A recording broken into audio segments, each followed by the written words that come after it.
12h30 et c'est parti pour les 136 coureurs qui s'élancent pour la première étape de la mythique étoile de Bessèges. 148 km entre Beaucaire et Bellegarde, une étape taillée sur mesure pour les sprinteurs, l'occasion aussi de se tester en début de saison. On sort de stage au mois de janvier, on est avec les collègues de l'équipe et puis là on a envie de se mesurer à l'élite et puis quand on a passé 2 mois et demi à s'entraîner, on a toujours hâte de revenir à la compétition. C'est un début de saison donc pour nous, pour voir un peu où en sont nos coureurs, nos jambes, voir comment on se situe par rapport aux autres équipes. Et voilà, c'est un très très bon départ. L'étoile de Bessèges j'ai quand même fait partie, pour moi, des grandes courses. Ça reste quand même, on va pas dire un monument, mais c'est pour les courses françaises, c'est très très grande course.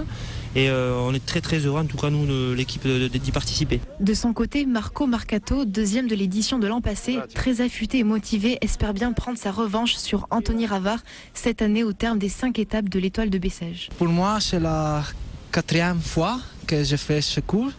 Et c'est une bonne course pour commencer la saison, pour tester la condition. Et je prouve de faire le meilleur.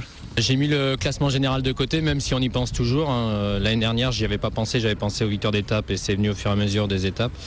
Et cette année, ça va être pareil. Je vais d'abord viser les victoires d'étape et si il y a un coup de Trafalgar, un groupe de une vingtaine de coureurs qui s'extirpent du peloton, j'espère être présent à l'avant et pourquoi pas faire un bon contre-la-montre et regagner le classement général, oui.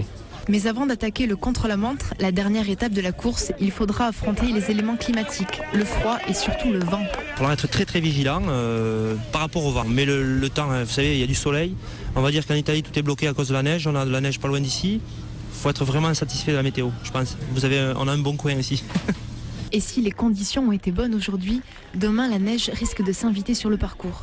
Au programme pour le peloton, 150 km entre Nîmes et Saint-Ambrois.